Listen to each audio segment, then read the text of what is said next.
Okay, तो आज हम बात करेंगे continuous functions in a topological space. इसको हम यूं डिफाइन कर सकते हैं कि अगर हमारे पास दो टोपोलॉजीज हों, कंटिन्यूटी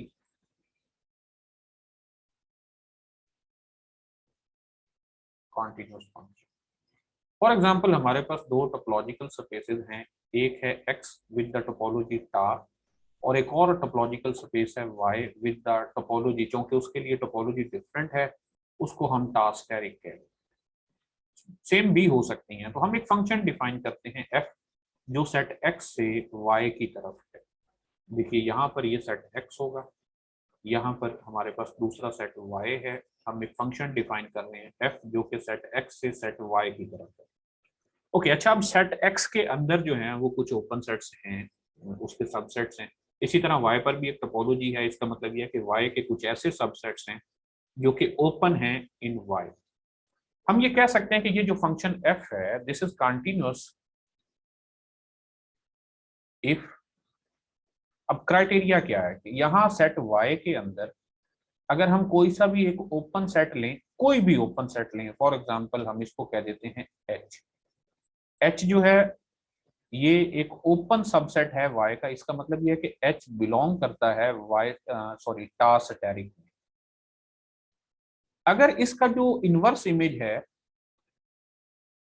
यहाँ पर जो एक सेट मिलता है, इसको हम लिखते हैं f इनवर्स ऑफ h। अगर ये f inverse of h set x में ओपन हो तो उस सूरत में हम ये कह सकते हैं कि this function f is continuous function. यानी if h belong to tar steric implies that f inverse of h belong to टार। आइए इसको एक एग्जांपल की मदद से समझते हैं, हम कैसे ये चेक कर सकते हैं कि दिया गया फंक्शन कंटिन्यूअस है या नहीं है। आप इस एग्जांपल में नोट करें, हमें एक सेट x दिया गया है जिसके चार एलिमेंट हैं a b c d, और सेट y के भी चार ही एलिमेंट्स हैं x y z and w। Okay, टा हमारे पास एक टोपोलॉजी है ऑन सेट x जिसके मेंबर्स हैं x phi singleton a b and a b c। इसी तरह टा स्टेरिक जो है ये एक टोपोलॉजी है y पर जिसके मेंबर्स ये दिए गए हैं y phi x y and y z w। Okay, तो फंक्शन भी यहाँ पर डिफाइन किया गया, एक फंक्शन f डिफाइन किया गया है जो कि इस तरह से है। सेट ये हमारे पास x है, ये सेट y है, तो x से y की तरफ ये फंक्शन इस तरह से डिफाइंड है कि a का इमेज y है, b का इमेज z है, c का इमेज w है और d का इमेज z है। मैं इसको यहाँ प्रॉपर अलग से बना लेता हूँ। सेट x हमें गिवन है जिसके एलिमेंट्स हैं a b c and w, और इस पर जो हमें टोपोलॉजी टा दी गई है वो है फाई एक्स, उसके बाद है singleton A B and A B C B. Okay, तो ये तो था सेट एक्स और उस पर बनने वाली टोपोलॉजी टा। दूसरा सेट जो हमें वाई गिवन है उसके भी चार एलिमेंट्स हैं, small X, small Y, small Z and small W. जबकि वाई पर जो बनने वाली टोपोलॉजी है उसे टा स्टेरिक से डिनोट किया गया, उसके मेंबर्स हैं फाई वाई और उसके साथ साथ हैं X Y singleton X singleton Y और फिर है x Y and Y ji W.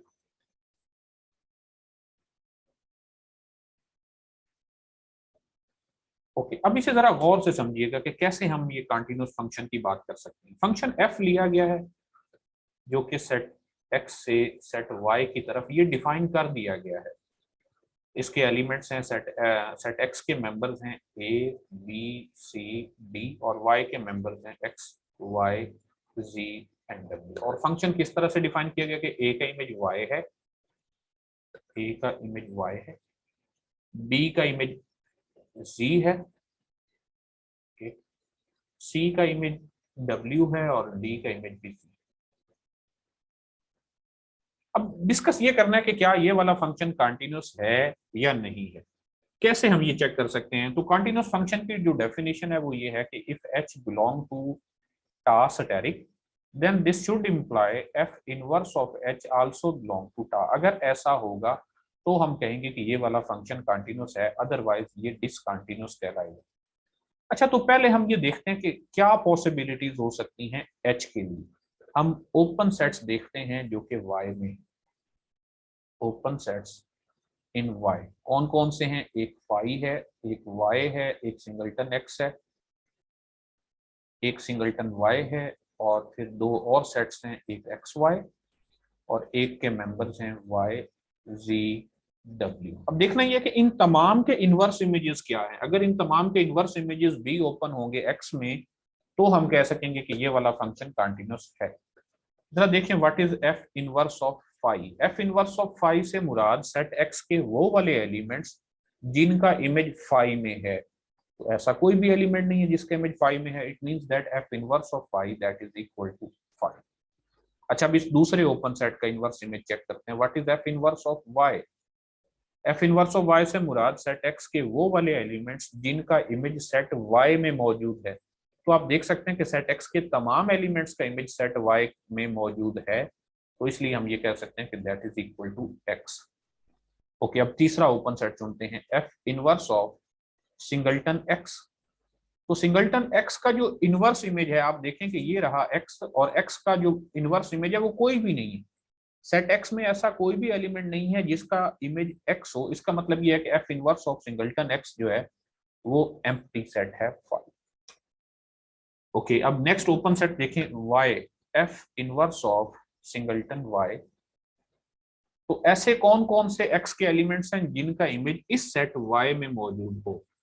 तो ये जस्ट एक ही एलिमेंट है और वो सिंगलटन ए है, यानी ये एक सेट है singleton A set.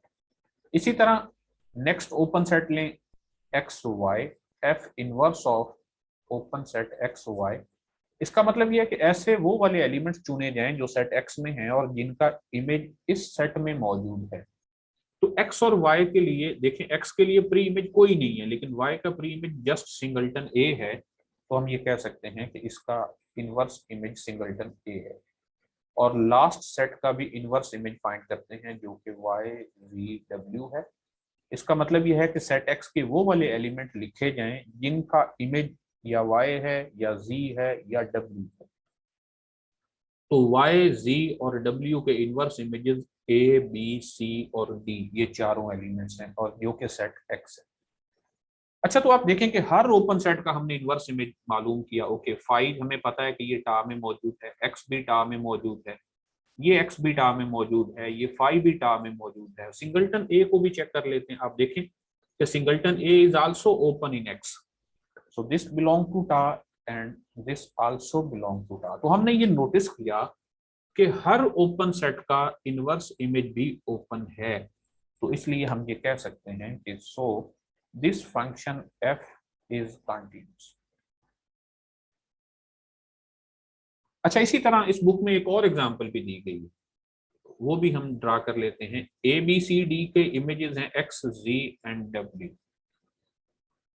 A B c d, और यहाँ है एक्स वाई जी एंड डब्ल्यू। अब फंक्शन हमारे पास जी है, और जी किस तरह से डिफाइंड है, ए का इमेज भी एक्स है और बी का इमेज भी एक्स है। ओके, इसी तरह सी का इमेज जी और डी का इमेज डब्ल्यू है। अब फिर देखना यह कि क्या इस फंक्शन जी के तहत हर ओपन सेट का इनवर्स इमेज ओपन है। तो ये सेट एक्स है, ये सेट वाई है। तो सेट वाई के ओपन सेट्स हम पहले लिख चुके हैं जो कि फाई हैं, यानी ओपन इन वाई। एक फाई है, एक वाई है, और एक हमारे पास है एक्स है, सिंगलटन वाई है, सिंगलटन एक्स, सिंगलटन वाई, और फिर है एक्स वाई, और फिर Y ji W, X Y and Y ji W. अब देखते हैं कि जी के अंडर इन सेट्स के इनवर्स इमेजेस क्या है। What is inverse image of phi, तो वो तो ऑब्वियसली फाई ही है। इसी तरह what is ji inverse of Y, वो ऑब्वियसली एक्स है। Next G inverse of singleton x. अब देखें सिंगलटन एक्स का जो इनवर्स इमेज है वो ये दो एलिमेंट्स हैं ए और बी, यानी यहाँ से हमें सेट मिला ए बी। यहीं पर रुककर सोचें कि ये तो ठीक है टा में है, ये भी टा का मेंबर है, लेकिन ये टा का मेंबर नहीं है। आई थिंक नहीं, सॉरी, ये है। यहाँ मिस्टेक है, तो ठीक है, अभी तक कोई प्रॉब्लम नहीं है, ये भी टा में मौजूद है। ओके, तो नेक्स्ट ओपन सेट के इनवर्स इमेज फाइंड करते हैं। What is ji inverse of singleton Y. तो यहाँ से हम देख सकते हैं कि y का कोई भी इनवर्स इमेज नहीं है, तो इसलिए ये फाई के equal. Okay, next what is ji inverse of x y. तो x और y का जो इनवर्स इमेज है वो a और b है। ओके, ये भी टा में मौजूद है। तो अभी तक हमें ये लग रहा है कि जैसे ये एक कंटिन्यूअस फंक्शन बनने जा रहा है। Next what is ji inverse of y, z and w। y, z और w, ये रहा y, ये रहा z और ये रहा w। इनके जो इनवर्स इमेजेस हैं वो ये सिर्फ दो हैं, c और d, जबकि ये टा में मौजूद नहीं है। क्योंकि आप देख सकते हैं कि टा के मेंबर्स में ए बी और उसके बाद ए बी सी है, तो ये तो मौजूद नहीं है। हमने देखा कि सेट वाई के अंदर कुछ ऐसे ओपन सेट हैं जिनके इनवर्स इमेजेस सेट एक्स में ओपन नहीं है। So that's why we can say that this function g is not continuous या फिर डिसकंटीन्यूअस।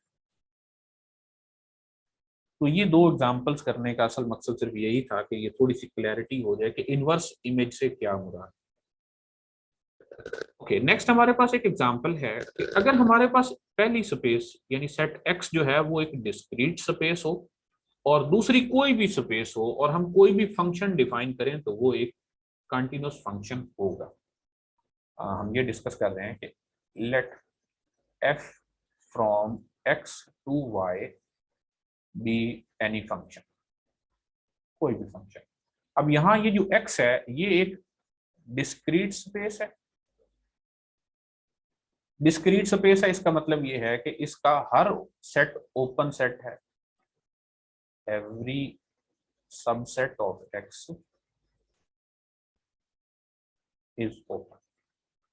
और y हमारे पास कोई सी भी आर्बिट्रेरी स्पेस है, कोई भी टोपोलॉजिकल स्पेस हम ले सकते हैं, और हमने कोई भी एक आर्बिट्रेरी फंक्शन डिफाइन कर रखा है, तो हमारा क्लेम ये है कि this function f is continuous, then f is continuous. वजह क्या है? वजह यह है कि हम अगर यहाँ पर थोड़ी सी इसकी डायग्राम बना दें, ये हमारे पास सेट x है जो कि डिस्क्रीट है और ये सेट y है, y में कोई भी टोपोलॉजी है। अच्छा, यहाँ से हम जब भी एक फंक्शन f डिफाइन करेंगे तो कुछ एलिमेंट्स होंगे, हम सेट y में कोई सा भी एक ओपन सेट लेंगे h।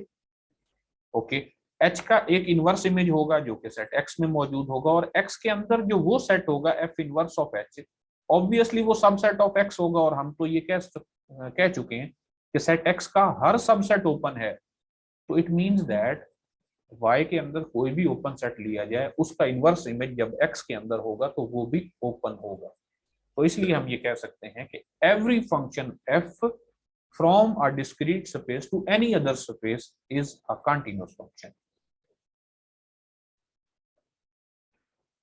ओके, तो अभी हमने बात की ओपन सेट्स के लिए, तो यहाँ हमारे पास एक थ्योरम है कि आप तमाम टोपोलॉजी के मेंबर्स के लिए ये चेक ना करें, बल्कि अगर आपके पास बेस दी गई है तो उस बेस के लिए चेक कर लें कि क्या बेस के हर मेंबर का इनवर्स इमेज बेस का ही मेंबर है, या जस्ट ओपन सेट के लिए चेक कर लें, तो भी हम कंटीन्यूअस फंक्शन को डिफाइन कर सकते हैं। देखिए कैसे, या function f from x to y is continuous if and only if the inverse of each member of a base beta for y is an open subset of x। यानी जहां पहले हम दूसरी स्पेस के तमाम ओपन सेट्स को check कर रहे हैं, अब अगर उसकी बजाय हम ओपन सेट तमाम ओपन सेट्स को चेक करने की बजाय जस्ट बेस के मेंबर्स को चेक कर लें, क्योंकि बेस के मेंबर्स भी ओपन सेट्स ही होते हैं और वो कुछ कम होते हैं टोपोलॉजी से, तो इसलिए अगर सिर्फ उनके इनवर्स इमेजेस को चेक कर लिया जाए और उनके इनवर्स इमेजेस भी ओपन सेट्स रहे सेट एक्स में, तो उस सूरत में वो वाला फंक्शन कंटीन्यूअस फंक्शन होगा। और अगर उससे भी ज्यादा शॉर्ट करना चाहें तो हमारे पास ये थ्योरम है कि late S be a subbase for a topological space y. Subbase में बेस से भी थोड़े एलिमेंट्स होते हैं, और अगर सब बेस के हर एलिमेंट का इनवर्स इमेज ओपन सेट हो तो उस सूरत में भी फंक्शन एफ कंटीन्यूअस होता है। लेकिन प्रैक्टिकली हमारे पास ये जो डेफिनेशन है ये ज्यादा यूजफुल है। अगर एक फंक्शन दिया गया हो और ये चेक करना हो कि क्या वो कंटीन्यूअस है या डिसकंटीन्यूअस है, तो सबसे बेहतर अप्रोच यही है कि आप इस डेफिनेशन के अकॉर्डिंग ही चलें। बास जगहों पर बेस और सब बेस भी यूजफुल है। जैसे इस एग्जांपल में आप देखें, बल्कि इस एग्जांपल से पहले हम इस एग्जांपल को देखते हैं कि हमारे पास एक फंक्शन है f, जो कि हमने डिफाइन कर रखा है सेट r से सेट r की तरफ। f is a function from set r to r। अब हम ये जानते हैं कि ये दोनों टोपोलॉजिकल स्पेसेस हैं। ऑब्वियसली हम सेट ऑफ रियल नंबर्स के बारे में जानते हैं, लेकिन अगर हम इसको टोपोलॉजिकल स्पेसेस की सेंस में देखें तो तब हम यहाँ पर भी प्रूफ कर सकते हैं। फंक्शन इस तरह से डिफाइंड है कि f of x that is equal to mod of x। हम कैलकुलस में तो ये पढ़ चुके हैं कि this is a continuous function on whole r। जरा टोपोलॉजी की सेंस में अभी जो हमने इनवर्स इमेज की बात की है, क्या उसके लिए भी ये बात ठीक है? अच्छा, अब ये वाला फंक्शन कंटीन्यूअस उस सूरत में होगा जब सेट R इस सेट R के तमाम ओपन सेट्स के इनवर्स इमेजेस सेट R में ओपन होंगे।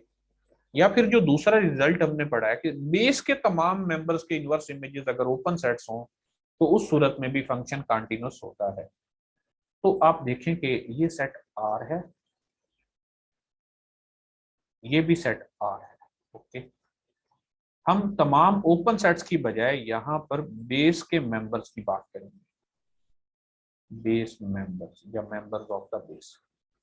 अच्छा, यहाँ पर जो बेस के मेंबर्स हैं, हम ये जानते हैं कि सेट आर पर जो बनने वाली बेस है उसके मेंबर्स ओपन इंटरवल्स होते हैं, a b such that a is less than b and a and b both belong to R. Okay, हमने देखना यह है कि क्या इस ओपन इंटरवल के जो इनवर्स इमेजेस हैं वो सेट आर में ओपन सेट्स हैं। अगर वो सेट आर में ओपन सेट्स होंगे तो उस सूरत में हम ये कह सकेंगे कि ये वाला फंक्शन एक कंटीन्यूअस फंक्शन है।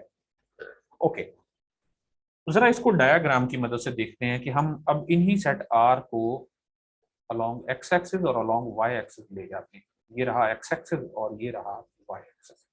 अच्छा, एक्स मॉड का जो ग्राफ है वो कुछ इस तरह का बनता है। ओके, अब हमारे पास दो कंडीशंस हैं, बल्कि तीन कंडीशंस हैं इन ए और बी पर। अगर तो हमारे पास if A is less than B, A तो चूंकि लेस ही है बी से, और अगर ये दोनों भी लेस देन जीरो हो, ओके, यानी दोनों ही नेगेटिव नंबर हैं यहां पर, अगर ये दोनों मौजूद हैं तो उस सूरत में इसके इनवर्स इमेज में तो कोई मेंबर ही नहीं होगा, क्योंकि आप देख सकते हैं कि x की कोई भी ऐसी वैल्यू नहीं है जिसके इमेज में नेगेटिव नंबर मिल रहा हो। तो उस सूरत में हम ये कह सकते हैं कि f inverse of that open interval a b that will be equal to phi, and phi is an open set of set R. Okay, तो ये केस नंबर 1 था कि अगर ए और बी दोनों नेगेटिव हों तो उस सूरत में क्या होगा, जैसा कि यहाँ पर ये डिस्कस किया गया। और अगर इनमें से बी जीरो भी हो, इक्वल टू जीरो भी हो, तो उस सूरत में भी एम्प्टी सेट ही मिलेगा। अब केस नंबर 2 की बात करते हैं कि अगर हमारा जो ओपन इंटरवल है वो इस तरह का हो कि उनमें से जो स्टार्टिंग पॉइंट है वो तो नेगेटिव हो और एंडिंग पॉइंट पॉजिटिव। यानी यूं कहें कि if a is less than zero and zero is less then b, यानी b पॉजिटिव है, a नेगेटिव है। अच्छा, उस सूरत में यहां पर क्या होगा, यानी यूं मान लें कि ये हमारा पॉइंट ए है और ये पॉइंट बी है। तो अब इनके इनवर्स इमेजेस क्या हैं? अब ये पॉइंट बी है, इसका मतलब ये है कि यहां तक हमने क्या है, हमने देखना है कि एक्स की कौन सी ऐसी वैल्यूज हैं जिनके इमेजेस इंटरवल ए और बी के दरमियान में रहते हैं। यानी ये देखिएगा कि F inverse of open interval a b, it means that those elements of the set are such that f of x belong to the open interval a b। Inverse image की बात कर रहे हैं, यानी ओपन इंटरवल के inverse image में पहली topological space के वो वाले एलिमेंट्स होने चाहिए जिनके इमेजेस उस ओपन इंटरवल में मौजूद हों। तो आप देखें कि कौन कौन सी ऐसी x की वैल्यूज होंगी जिनके images open interval a b में होंगे। तो आप देख सकते हैं कि यहां तक अगर हम बात करें, ये हमारा ओपन इंटरवल ए से बी तक है, जबकि x के अलोंग ये वो तमाम वैल्यूज हैं यहां से यहां तक जहां पर फंक्शन की वैल्यूज इस ओपन इंटरवल ए और बी के दरमियान में। यानी हम यहाँ पर ये बता सकते हैं कि हमारी वैल्यूज स्टार्ट होंगी जीरो से, और जीरो से सॉरी माइनस ओके, ये पॉइंट अगर हमारे पास बी है तो ये वाला पॉइंट कौन सा होगा, यानी फंक्शन के ऊपर y की वैल्यू b है, सो f ऑफ x जो कि y के इक्वल है, मॉड ऑफ x के इक्वल है, और ये b के इक्वल है। अगर मॉड ऑफ x b के इक्वल हो तो it means that x is equal two plus minus b, यानी हम ये कह सकते हैं कि हमें एक ओपन इंटरवल मिला है माइनस बी से पॉजिटिव बी तक। तो हम देख सकते हैं कि ये एक ओपन इंटरवल है, इसलिए ये बिलोंग करता है टर्म। हमने दूसरे केस में भी ये ऑब्जर्व किया कि हमारे पास अगर एक ओपन इंटरवल है तो उसका जो इनवर्स इमेज है वो वाकई एक टोपोलॉजी का मेंबर है, एक ओपन सेट है। अच्छा, अब तीसरा केस हम अलग से डिस्कस कर रहे हैं कि अगर हम दो ऐसे नंबर चुने ए और बी जो कि दोनों ही पॉजिटिव हों, यानी आप यूं समझ लें कि ये पॉइंट ए है और ये रहा हमारा पॉइंट बी, यानी केस नंबर 3 में हम ये डिस्कस कर रहे हैं कि if A is less than b and both are greater than 0, positive numbers हैं, तो उस सूरत में इनके इनवर्स इमेजेस क्या होंगे। तो आप देखें कि y के अलोंग ये वैल्यूज हैं, तो x के अलोंग कौन कौन सी वैल्यूज हमें इसके आंसर में मिल सकती है।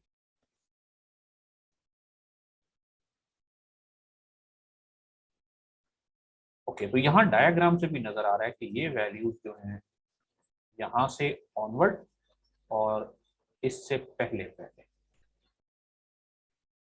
यानी ये वाली जो x की वैल्यूज हैं ये हमारी उसके इनवर्स इमेज में होंगी, इसी तरह इस साइड पर भी।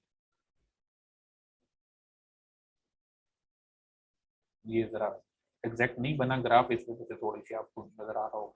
अच्छा, ये जो पॉइंट है हमारे पास ये होगा माइनस बी, और ये चूंकि ए के कोरेस्पॉन्डिंग हमें मिला है तो ये होगा माइनस ए, यानी हम यहाँ ये कह सकते हैं कि इसके इनवर्स इमेज में f inverse of open interval a b में हमें दो इंटरवल मिल रहे हैं, एक है माइनस बी से माइनस ए तक, और दूसरा इंटरवल है जो कि यहाँ से ऑनवर्ड है। ये चूंकि ए के कॉरेस्पॉन्डिंग है तो ये पॉइंट पॉजिटिव है, और ये बी के कॉरेस्पॉन्डिंग है तो ये पॉइंट पॉजिटिव बी। तो दो ओपन इंटरवल मिले, एक माइनस बी से माइनस ए तक और दूसरा पॉजिटिव ए से पॉजिटिव बी तक। तो हम ये देख सकते हैं कि ये जो दोनों इंटरवल्स हैं ये ओपन इंटरवल्स हैं, तो इनका यूनियन भी एक ओपन सेट है, so that's why this belong to tau. तो हमने ये देखा कि हम चाहे जो मर्जी दो रियल नंबर लें ए और बी, हम बीटा का चाहे कोई सा भी मेंबर ले लें, उसका जो इनवर्स इमेज है वो सेट आर में एक ओपन सेट है। So that's why we can say that this function is continuous.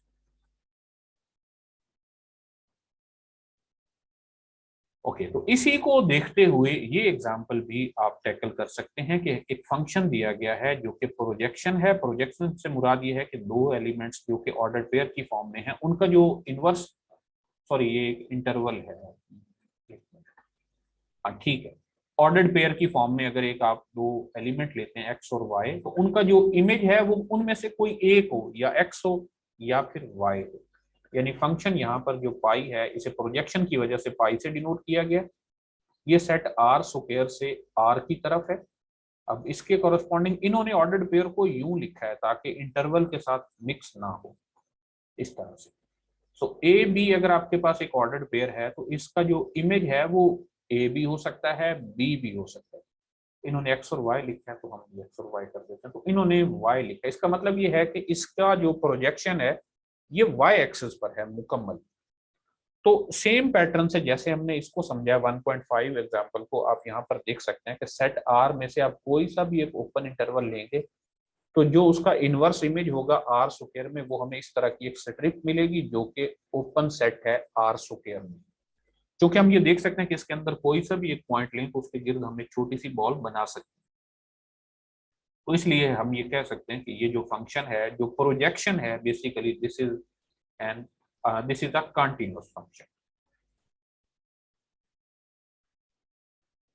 Okay, तो यहाँ एक और पैरेलल डेफिनेशन के तौर पर इस थ्योरम को भी यूज किया जा सकता है कि हमने अभी तक सिर्फ ये बात की है कि अगर हर ओपन सेट का इनवर्स इमेज ओपन सेट होगा तो उस सूरत में फंक्शन कंटिन्यूअस होगा। पैरेलल इसको इस तरह से भी डिफाइन किया जा सकता है कि अगर हर क्लोज सबसेट ऑफ y का inverse image close subset of x हो तो उस सूरत में भी वो फंक्शन f कंटिन्यूअस होता है, बल्कि ये इफ एंड ओनली इफ की कंडीशन के साथ है। ओके, अब नेक्स्ट हमारे पास एक और डेफिनेशन है कि arbitrarily close to a set. हम किसी भी पॉइंट P को ये कह सकते हैं कि that is arbitrarily close to a set A if इन दोनों में से कोई सी भी एक कंडीशन सेटिस्फाई हो जाए कि P या तो A में मौजूद हो या फिर P सेट A का लिमिट पॉइंट हो, या फिर इन शॉर्ट हम ये कह सकते हैं कि अगर P कोलेयर ऑफ A का कोई भी मेंबर है तो हम कह सकते हैं कि that point is arbitrarily close to A, क्योंकि कोलेयर ऑफ A में वो तमाम पॉइंट्स होते हैं जो सेट A में होते हैं या फिर लिमिट पॉइंट ऑफ A में होते हैं। सो हम ये कह सकते हैं कि कोई भी ऐसा पॉइंट जो कोलेयर ऑफ A का मेंबर होगा उसे हम कहेंगे कि that is arbitrarily close to A।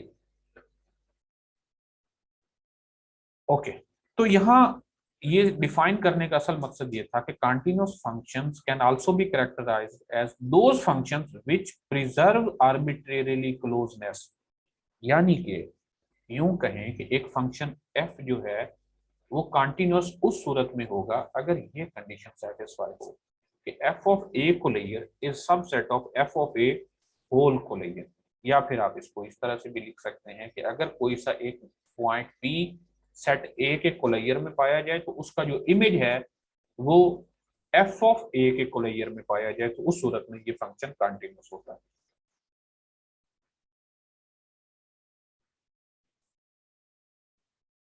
Okay, next बात करते हैं ओपन एंड क्लोज्ड फंक्शंस की। हमने अभी इनवर्स इमेज की बात की है। अगर हम सेट x से सेट y की तरफ फंक्शन डिफाइन करें और इस तरह से फंक्शन डिफाइन करें कि यहाँ सेट x में पाए जाने वाले ओपन सेट्स के इमेजेस ओपन सेट्स हों, अब हम प्री इमेज की बात नहीं कर रहे, अगर इमेजेस ओपन सेट्स के इमेजेस भी ओपन सेट्स हों तो उस सूरत में फंक्शन f को ओपन फंक्शन कहा जाता है, और अगर क्लोज सेट्स के इमेजेस क्लोज हों तो उस सूरत में फंक्शन f को क्लोज्ड फंक्शन कहा जाता है। ये बात याद रखिएगा कि in general functions which are open need not to be close and vice versa. ये जरूरी नहीं होता कि ऐसे फंक्शन जो ओपन हो वो क्लोज भी हो, या फिर ऐसा भी जरूरी नहीं है कि जो फंक्शन क्लोज हो तो वो ओपन हो। In fact, the function in our first example is open and continuous but not closed। जो हमने स्टार्ट में पहली एग्जांपल किया उससे आप देख सकते हैं कि उसमें फंक्शन ओपन भी है, कंटिन्यूस भी है, लेकिन क्लोज नहीं है, फंक्शन f जो हमने डिफाइन किया था। ओके जी, आई थिंक आज हमें यहीं पर ही इसे एंड करना चाहिए।